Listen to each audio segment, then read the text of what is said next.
Hello, in front of me I've got ZTE Blade A75. In this video I'll show you how to start screen recording. To start screen recording, simply swipe down notification bar and extend it.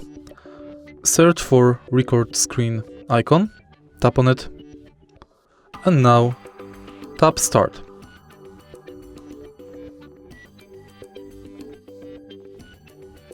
Now you can pause screen recording or stop it.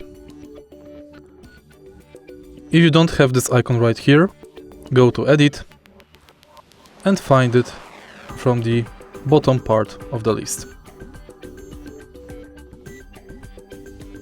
If you find this video helpful, please leave like, comment and subscribe.